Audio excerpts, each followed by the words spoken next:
Hey guys, how you doing? This is Manga, etc. I'm here to bring a review for My Hero Academia Manga chapter 235, 5 years of serialization, I think the word is called. So My Hero Academia's been going on for 5 years now.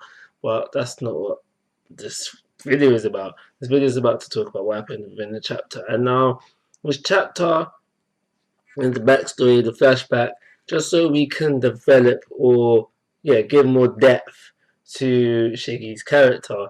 And so within this chapter, we just learned a little bit about his childhood, why his dad hates heroes, which is simply because his mom was a hero. We know this, yeah. His mom was a hero, and because of her being a hero, she ended up going leaving out on her son, who is Shiggy's dad, and therefore Shiggy's dad had to grow up without a mother, thus him resenting heroes. And I guess what this chapter is saying is simply because of Shiggy wanted to be a hero and how his father treated him, because of that, that led to him hating everybody, and that also led to him awakening his quirks. I think I was mentioning somewhere before, like personality can influence what kind of quirk you get. I think that was mentioned before, but yeah, I think that was being hinted at the end of the chapter. With the dog, so I think the dog was the first one to go. I think the dog was the first person to feel the touch of Shiggy. But I think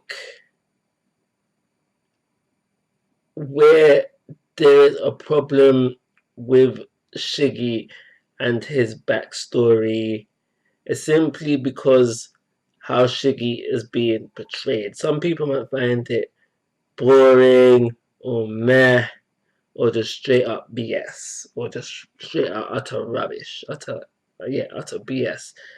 And that is simply because, well, at least I think it's simply because for the first time, or maybe not the first time, but for the first time in a long time, whatever, the villain is not relatable. He's not doing it for his own sense of justice, and he just that majority of the time you can have you either can have some sort of relation to the villain, or you can see where he's coming from. But they're not doing this with Shiggy. It's like it's been said, Shiggy just wants to be bad to be bad. He just wants to destroy because he can.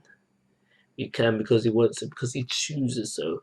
And that, I guess, may irk some people, might piss them off a little bit, might have them thinking, and I can see why you would feel that way, because I kind of feel that way as well. I'm used to that being, okay, yeah, I can see where they're coming from, but heroes got to win.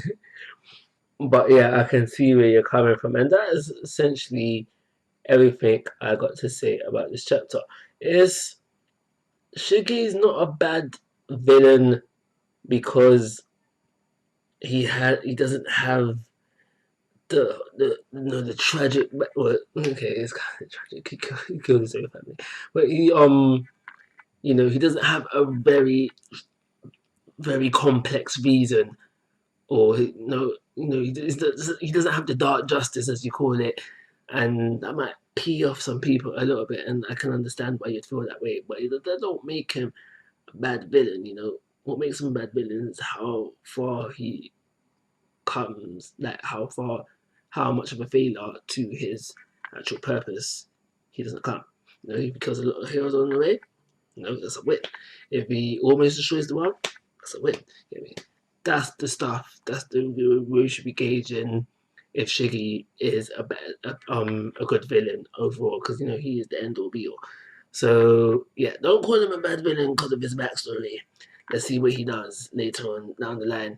And because this chapter included growth for a character, we learn more, blah, blah, blah, blah. I always say that stuff is a good thing. It's a good thing when the mangaka does that. So for those reasons, even though I'm still on the fence with Shiggy, but I told you right. So 4-star rating, call it review like always, guys. I'm asking for your thoughts and opinions. If you haven't already, please subscribe to my YouTube channel. But most importantly, take care. Have a nice day.